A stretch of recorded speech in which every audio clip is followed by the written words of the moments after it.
Salut tout le monde, aujourd'hui je vous retrouve avec une nouvelle vidéo et je vais vous parler des lectures que j'ai faites durant le mois d'octobre. Donc pour ce mois d'octobre, j'ai 4 livres à vous présenter et 4 mangas, donc on commence tout de suite. Le premier livre dont je vais vous parler, c'est Insaisissable tome 3, Ne m'abandonne pas, de Taïré, ma fille, aux éditions Michel Lafon. Donc là j'ai la version poche. Donc c'est le dernier tome de cette trilogie et j'ai vraiment beaucoup aimé la trilogie en général et j'ai encore mieux aimé ce dernier tome. Donc dans cette série, on retrouve donc dans ce troisième tome plus particulièrement, on retrouve Juliette et c'est une jeune fille beaucoup plus forte que dans les deux tomes précédents. Maintenant elle sait vraiment ce qu'elle veut, elle sait que... J'ai beaucoup aimé ce dernier tome puisque dans les deux précédents, ce que j'avais un peu reproché au personnage de Juliette, c'est qu'il était toujours en train de se lamenter sur son sort, en train de se dire ouais c'est moi la méchante dans l'histoire, en touchant les gens je les tue, voilà, je sais pas me contrôler et tout. Et là elle prend vraiment sur elle, elle devient une fille beaucoup plus forte et elle essaye de contrôler maintenant son pouvoir. Et avec les autres gens qui ont des pouvoirs, donc qui appartenaient au point Oméga qu'on avait vu dans le tome précédent, ils vont essayer de s'allier et de renverser donc la dictature comme je l'avais dit au début.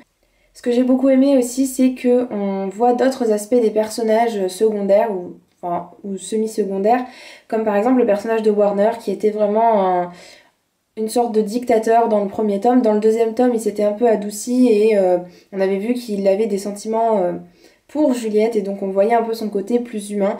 Et dans ce troisième tome, on voit vraiment que en fait, c'est pas du tout un personnage odieux, c'est pas du tout un personnage comme on pensait qu'il était au départ. Et Juliette s'en rend compte aussi, donc elle sait plus vraiment comment elle doit considérer Adam, vu que maintenant elle commence à éprouver des sentiments pour Warner. Ça commence à être un peu le bazar dans sa tête. Donc dans ce troisième tome, il y a autant l'aspect dystopie avec des gens qui veulent renverser le régime mis en place. Mais en même temps, on a beaucoup les sentiments de Juliette, les sentiments des personnages qui se confrontent les uns aux autres. Ce qui m'a un peu déçue en fait, c'est qu'à la fin de cette histoire, on n'a pas vraiment le fin mot de l'histoire et c'est une fin plutôt ouverte. Et je suis pas vraiment fan de ces fins-là où on est obligé de s'imaginer la fin et c'est à nous voilà, d'imaginer comment ça va se passer. Voilà, j'ai trouvé que c'était un peu, enfin, pour moi, que ça correspondait pas vraiment à la fin à laquelle je m'attendais. Mais il n'empêche que j'ai vraiment beaucoup adoré cette histoire. Et comme je l'ai vraiment adoré, je lui ai mis 10 sur 10. Donc maintenant, je vais vous parler de Le cas Jack Spark de la saison 1 Été mutant de Victor Dixon aux éditions Gallimard Jeunesse. Donc c'est la version poche Paul Fiction. On suit un jeune garçon qui s'appelle Jack Spark, qui va être envoyé par ses parents dans un camp d'été, un camp d'ado, qui est censé normalement le guérir de ses nuits blanches. Et donc ça lui pourrit la vie tout simplement. Et donc ses parents vont l'envoyer dans ce camp qui s'appelle Red Rock. Et, euh, et ce camp est assez spécial en fait. Donc c'est un peu une histoire qui est un peu fantastique aussi par certains côtés. Et on retrouve des aspects un peu de conte, j'ai l'impression, puisqu'on va parler de personnages un peu surnaturels, où il y a des fées notamment.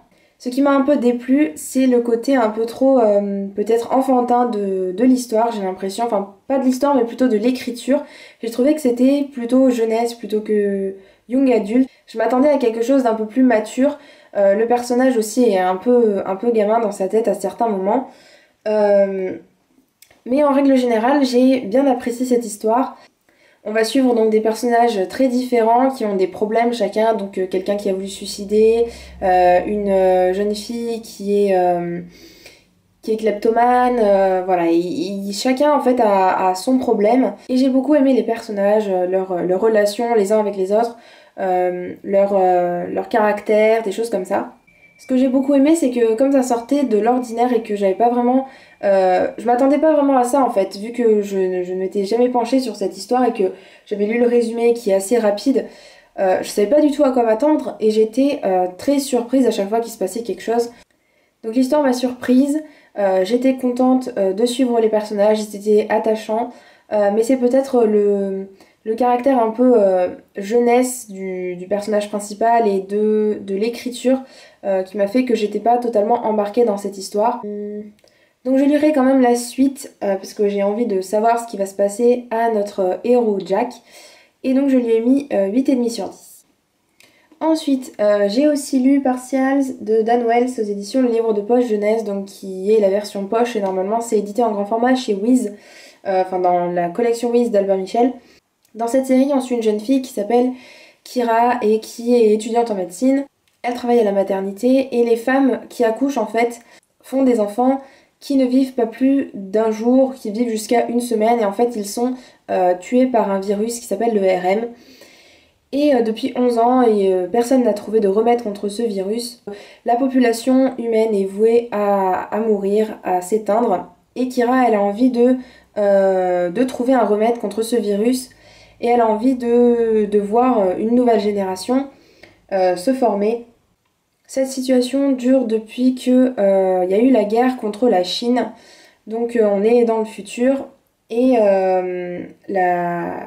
l'Amérique, les États-Unis se sont battus contre les Chinois et les Américains avaient fabriqué, enfin une société avait fabriqué des partials, donc qui sont des soldats qui ressemblent aux humains mais qui sont beaucoup plus performants physiquement, moralement, tout ça. Et donc ces partials sont ensuite retournés contre la population humaine et ils ont tué en fait 99% de la population.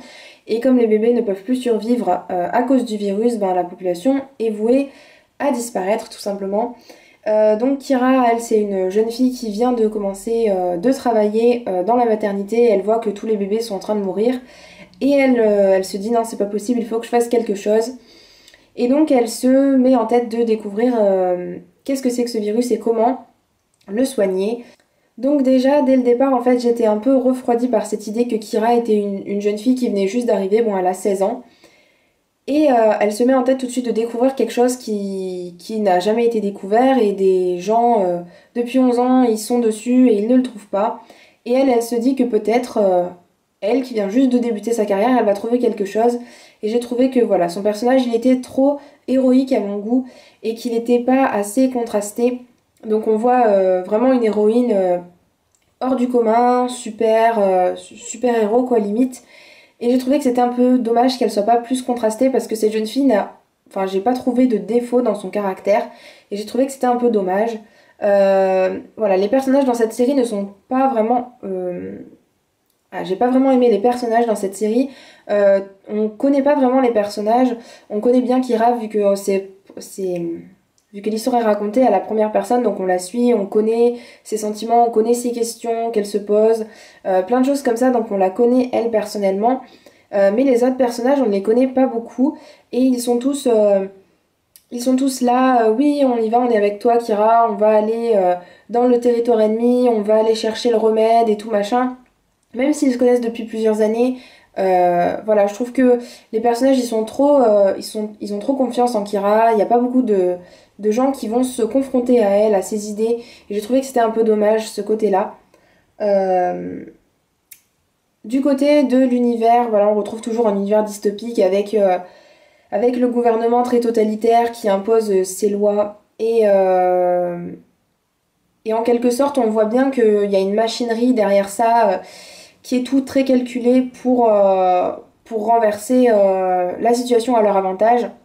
C'est toujours le même schéma narratif qu'on retrouve dans les dystopies et c'était pas vraiment original de ce point de vue-là.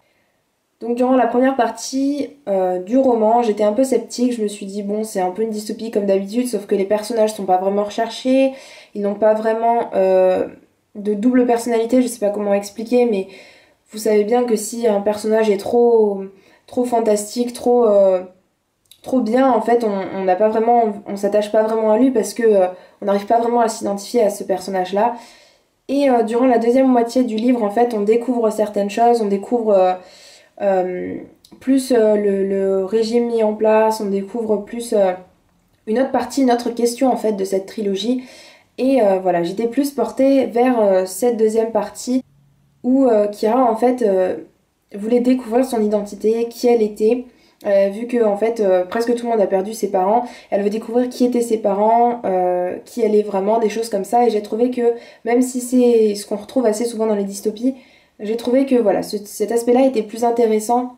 J'ai pas vraiment réussi à imaginer le monde dans lequel il vivait, même s'il y a quelques descriptions à certains moments, c'est surtout un livre d'action et les personnages ne s'arrêtent jamais. J'ai même l'impression qu'ils réfléchissent pas vraiment à ce qu'ils vont faire. Enfin, je sais pas comment dire, mais par exemple, ils s'arrêtent à un endroit, enfin, par exemple, Kira se dit oui, j'ai envie de trouver le virus, comment il est fait, je veux trouver un remède à ça. Et tout de suite, en quelques minutes, elle va trouver un plan et elle va s'en aller en territoire ennemi, elle va revenir ensuite, elle va repartir et voilà, on va être toujours en train de la suivre et elle va toujours courir un peu partout. Et j'ai l'impression que les personnages ne se posent pas 2 minutes pour comprendre quelle est la situation. J'aurais aimé quelques moments où les personnages se posaient et où ils réfléchissaient un peu à la situation et j'ai trouvé qu'il manquait un peu ça dans ce livre. Sinon, comme je vous le disais, la dernière partie m'a donné envie de découvrir la suite de cette série. Donc je lirai le tome 2 avec grand plaisir et je lui ai mis 9 sur 10. Le dernier livre dont je vais vous parler, c'est Phobos de Victor Dixon aux éditions Robert Laffont dans la collection R. Donc, comme vous l'avez vu, j'ai lu aussi Le Cat Jack Sparrow de Victor Dixon. Donc je peux vous dire que j'ai clairement beaucoup mieux aimé celui-là que l'autre livre. Ça a frôlé le coup de cœur. C'était vraiment pas loin, mais je lui ai mis quand même 10 sur 10 parce que j'ai pas de points négatifs à relever de cette histoire. Donc en fait, on va suivre 6 filles et 6 garçons qui vont être envoyés sur Mars. Pour peupler cette planète, bien sûr, il faut faire des enfants. Et pour ce faire, ils ont décidé en même temps de faire un programme qui s'appelle le programme Genesis et qui est en fait diffusé partout, sur toutes les télés du monde. Et ce programme consiste en fait à suivre en direct la vie de ces astronautes dans leur vaisseau spatial. Chaque jour, un garçon et une fille vont se retrouver et ils vont avoir 6 minutes pour échanger quelques paroles et apprendre à se connaître. Et à l'issue de ce voyage, ils vont devoir former des couples et ces couples vont aller vivre sur Mars et ils vont devoir faire la nouvelle génération, la première génération qui va vivre sur Mars.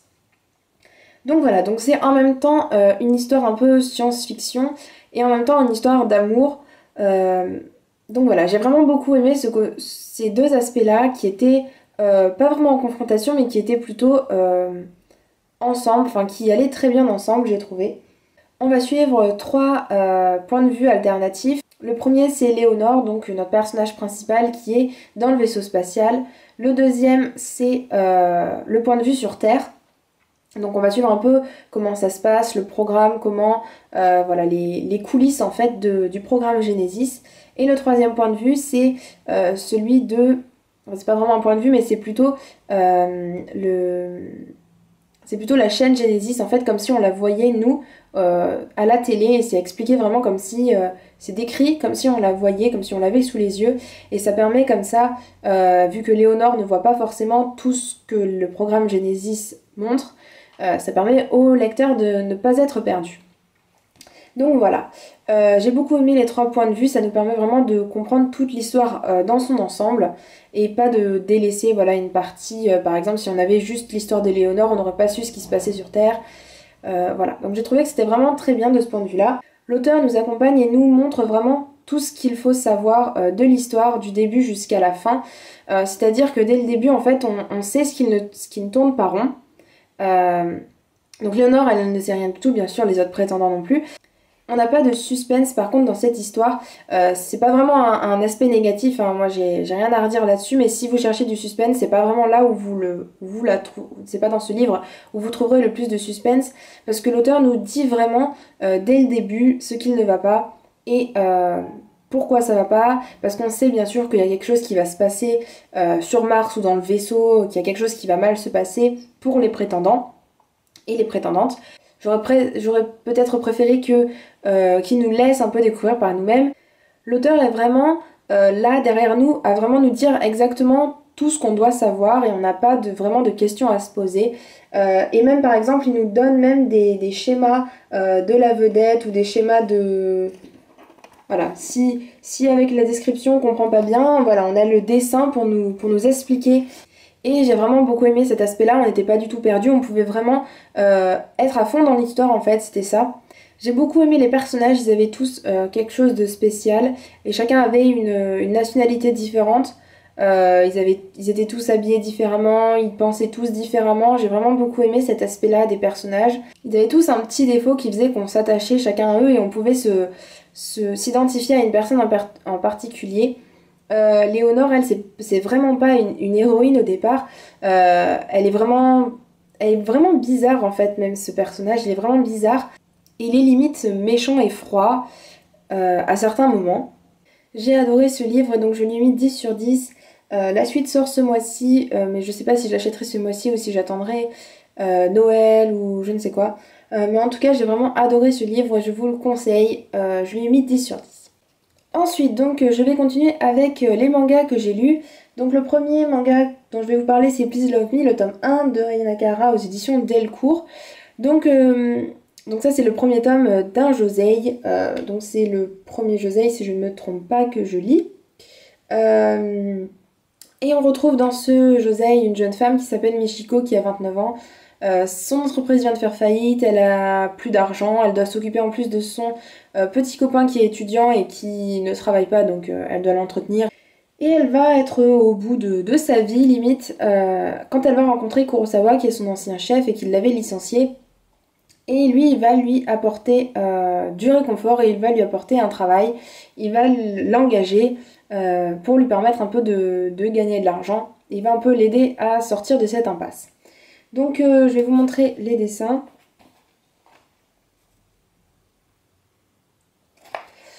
Donc j'ai beaucoup aimé ce premier tome, même si ça n'a pas été un coup de cœur non plus.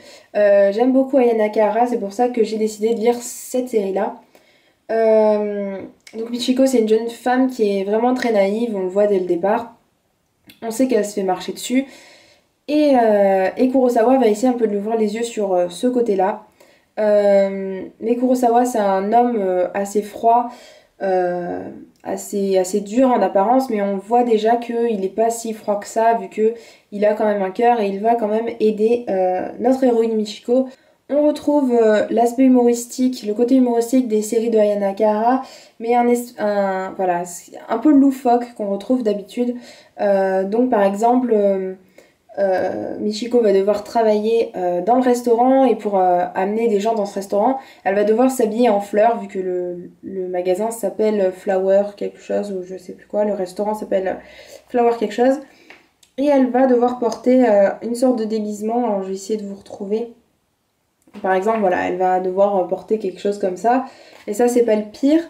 Mais voilà, il y a toujours des petites choses loufoques. Par exemple, voilà, donc là avec la fleur. Et elle va... voilà, les personnages des fois sont pas en adéquation avec leur personnalité.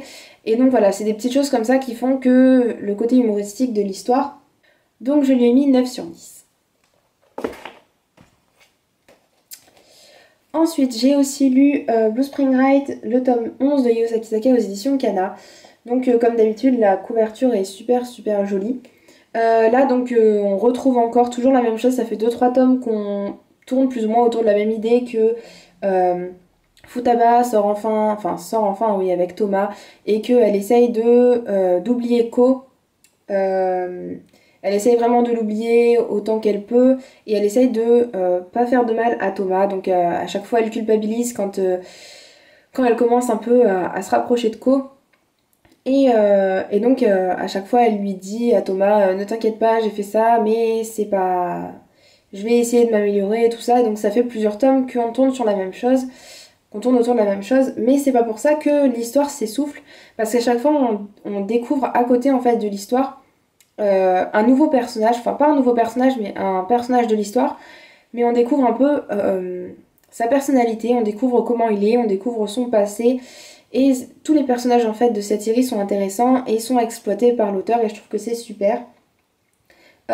Et aussi donc dans ce tome-ci, il faut noter que Ko commence enfin à se réveiller et à agir. Dans le tome précédent, je vous avais dit que j'étais pas sûre qu'il décide de faire quelque chose parce que depuis quelques tomes déjà, il parlait, voilà, c'était que des paroles plus ou moins en l'air et il n'agissait pas.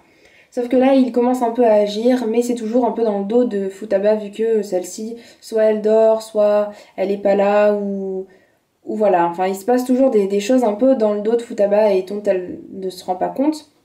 Sauf que Thomas, il sait bien, lui, il voit que Ko a décidé Ko a décidé de passer à l'action et donc il commence à plus trop être sûr de lui.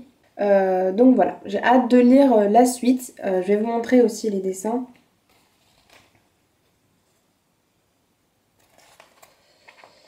Du coup, je lui ai mis 9 sur 10. J'ai aussi lu Daytime Shooting Star, le tome 3 de Mika Yamamori aux éditions Kana. Donc je vais d'abord vous montrer les dessins.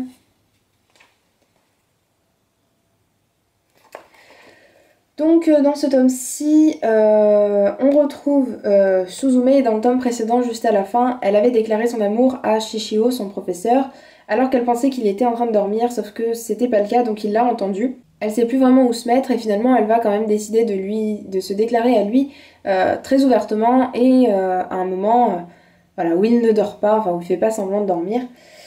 Et, de l'autre côté, donc on a Mamura qui est le garçon qui commence à avoir des sentiments pour Suzume. Et ce garçon va aussi se déclarer très ouvertement à elle. Et donc elle va se retrouver plus ou moins entre les deux, sauf qu'elle ne pense qu'à Shishio et elle ne considère pas du tout Mamura comme un garçon potentiel, enfin quelqu'un avec qui elle pourrait potentiellement sortir. Mais Mamura est quand même là et il est plus présent que dans les 2 tomes précédents. Et il veut vraiment lui montrer qu'il est là pour la protéger. Mais elle ne pense qu'à Shishio, donc c'est assez compliqué. De plus, il y a Shishio qui a revu son ex. Donc j'ai beaucoup aimé aussi ce manga, ce 3e tome. Mais il était un peu en dessous du tome 1 et du tome 2. Là, on rentre beaucoup plus dans l'aspect amour que dans l'aspect amitié quand Suzume est arrivée en ville à Tokyo et qu'elle a commencé à vouloir se faire des amis. Là, on est beaucoup plus dans l'amour, donc dans le triangle amoureux qui commence à se former. Et j'ai préféré le tome 1 et le tome 2. Là, j'ai quand même passé un très bon moment, donc je lui ai mis 9. Le dernier manga dont je vais vous parler, c'est Wolf Girl and Black Prince de Ayuko Hata aux éditions Kurokawa, donc c'est le tome 8. Je vais vous montrer les dessins aussi.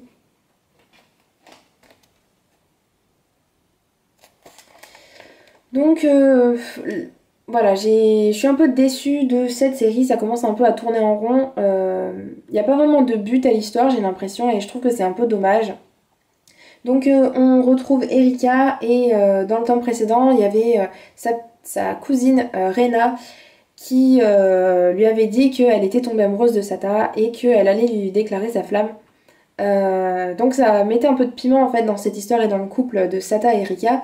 Parce que pour rappel, Sata c'est un garçon qui est très froid et qui est même très froid avec sa petite copine, avec sa petite amie Erika. Et, euh, et on sait pas vraiment s'il est amoureux d'elle ou pas. En tout cas, il le montre pas du tout. Et dans ce tome 8, voilà, on est encore dans le même schéma. Voilà, je trouve qu'il n'y a pas vraiment de but à l'histoire, on suit leur couple, mais il n'y a pas quelque chose qui fait qu'on a plus ou moins envie de connaître la suite. Satan, il n'évolue pas beaucoup. Je m'attendais à ce que l'auteur décide quand même de le faire évoluer, pas de le faire changer du tout au tout, hein, parce que voilà, c'est un personnage froid, il va pas tout de suite devenir super gentil et super amoureux d'Erika. Mais je m'attendais quand même à ce qu'il change un peu. Donc du coup, je lui ai mis 8 sur 10. Voilà, j'ai fini de vous parler de toutes mes lectures du mois d'octobre. Donc dites-moi s'il y a un de ces livres que vous avez lu et dites-moi ce que vous en avez pensé. Dites-moi aussi si vous avez des suggestions de lecture à me faire. Et je vous dis à bientôt dans une prochaine vidéo. Ciao ciao!